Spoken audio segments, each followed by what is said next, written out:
Nous allons parler de l'élévation du Fils de l'homme. Qu'est-ce qui était prévu et qui avait été fixé à l'époque de Salomon? Nous allons en parler. L'élévation du Fils de l'homme devait se faire avec à ses côtés tous les objets du temple. Donc,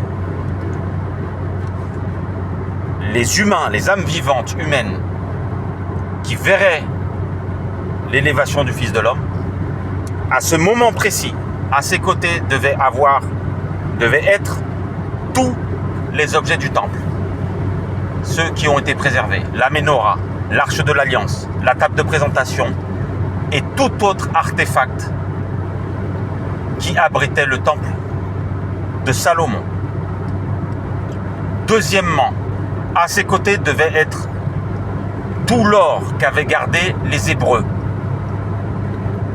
car ils savaient qu'il aurait besoin de moyens pour préparer la fin de la 6e humanité. Au moment de l'élévation, les hommes auraient dû voir un tas d'or à côté du Fils de l'homme. Troisième élément, la généalogie sacrée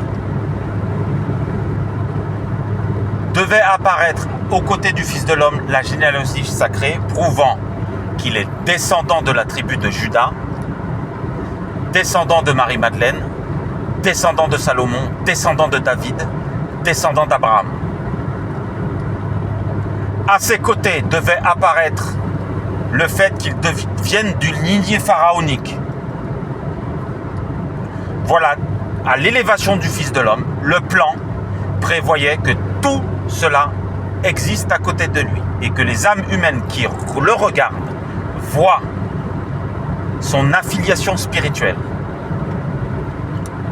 Pas de grand monarque, pas de Vatican, pas de royaume de France, pas de fleur de lys, rien de tout cela.